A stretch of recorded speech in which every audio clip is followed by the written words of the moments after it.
And for all of you people celebrating your birthdays today, this one's for you. Happy birthday to you, happy birthday.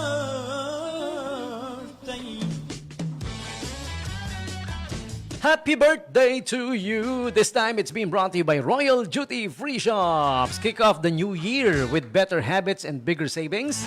From January 15 to 31, di ba? Ongoing na yan, ha? 15 to 31, 2026, get up to 20% off on select home and health deals at Royal Duty Free Shops. Home and health deals up to 20% off on selected items. January 15 to 31, 2026. Okay, 2523-258 for increase. Visit the official Facebook page of Royal Duty Free Shops. This is posted there. And the original, not original, the official, I mean. Official website, www.royalsubic.com. Famous people celebrating their birthdays today. Happy birthday to Kirby Raimundo of the PBA. Dating PBA player to, no? Yeah, okay, pero he's retired now. He was born January 19, 1981. Isa pang PBA player, si Paulo Bugia. Ayan, kaedad na kaedad niya.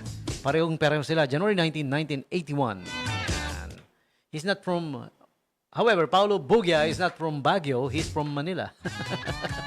Alam mo, nakakatuwa, nung time na naglalaro si Paulo Bugia, meron namang Cyrus Baguio.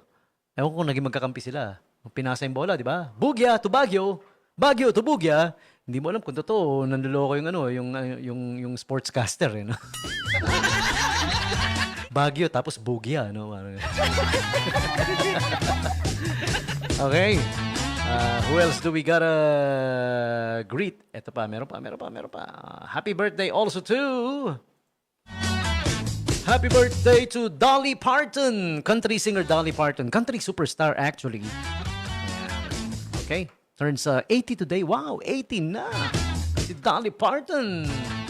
With her big... big album sales. Big album sales. Another recording artist, rapper Mac Miller. Kaya lang sayang to si Mac Miller, no? He passed away early. He passed away back in 2018 at a very, very young age. Ilang taon lang siya, no? He was born 1992, January 19. TV actress Jodie Sweetin turns 44 today. Kilala niyo ba si Jodie Sweetin? She played the role of Stephanie Tanner on Full House. All right. She won Young Artist Awards for Outstanding Young Comedian in 1990. All right. And she turns 44 today, January 19, 1982. Jodie Sweetin.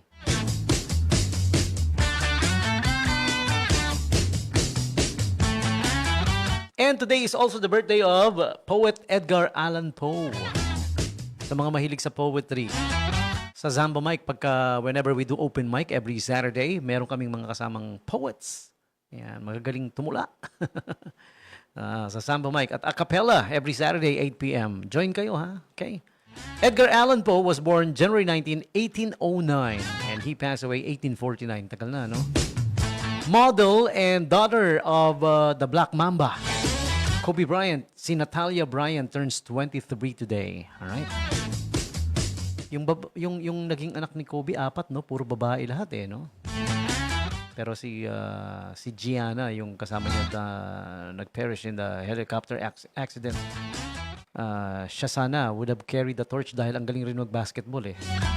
Kaya lang yun, magkasama nga sila. Rest in peace, Kobe and his daughter. Sean Wayans of the Wayans Brothers of Comedians turns 22 today. All right? And lastly, me oh my, I'm not worthy. The legendary Janis Joplin was born January 19, 1943. She passed away young, 1970. All right? Rock singer. Isa sa mga sumikat na song niya, yung Cry Baby. Baby. We'll play a couple of her songs siguro mamaya, no? To get you familiar. Okay, so there you have it, celebrities and the like celebrating their birthdays today. Si Sarah Fisher of Degrassi, The Next Generation. Okay? Canadian actress Sarah Fisher. She's beautiful. January 19, 1993. She turns 33 today. There you have it, celebrities and the like celebrating their birthdays today. You're sharing your birthdays with them, all of you. January 19 birthday celebrants, happy birthday to you. Happy birthday to you. Happy birthday to you. Happy birthday, happy birthday, happy birthday to you. Hu. Ayan. Uy, nag-i-enjoy na pala yung mga tropa ko. Nandiyan dyan na sa live stream. Hi sa inyo guys. Bago tayo mag top of the hour break, sige, shout out muna. Ayan, kay Kuya Jep Julian. Alright. Brother Jep. Thank you for sharing and yeah. Okay, si Romeo Cruz Morandarte Jr. Thank you rin for sharing, sir. Ha? Maraming salamat. I really appreciate that. Yeah, you're so kind to animals like me. And sabi niya, happy 5th year anniversary to me following the Radyo Bandera. Uy, wow, thank you. Happy anniversary, happy 5th anniversary sa'yo. Tagal na palang follower ng Radyo Bandera si Sir Romeo eh. Malamang nung time pa na ano pa to eh, no? Na nandoon pa sa kabilang location, ano? Hanggang sa up to now. Thank you, Sir Romeo Cruz Morandarte Jr. And let me remind you guys, etong si Romeo Cruz Morandarte at si Ate Tess Hernandez din nasa from Fukuyama, Japan. Ayan. Eto mga to. Ayan, sila yung mga nagfo-follow sa atin dito sa Radyo Bandera 107.1 News FM Olongapo. Sila ay kasama sa more than 100,000, 100K. 100K, Vice Mayor K. 100K followers, mahigit ng Radyo Bandera 107.1. Thank you Kuya Romeo Cruz Morandarte, tsaka si Ate Tess. Tsaka yung lahat na ng 100K, hindi ko pwede isa-isahin, ang dami. Yan, isa sa mga, ang Radyo Bandera now is one of the most followed radio station in the city of Gapo. Yeah. Thank you sa mga nagpa-follow. Kaya, dito na kayo magpa-advertise. The best!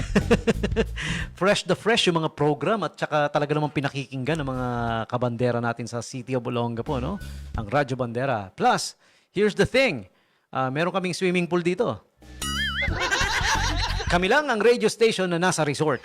Diba? Pag nag-avail kayo ng advertising package, libreng swimming. Promise. Nasa 4th floor kasi kami, yan, ng Casa Gilda Resort, no? Dito na rin kayo mag-book. Sama na rin natin, Casa Gilda. Kung may mga outing kayo, gusto nyo mag-check-in, may hotel rooms dito.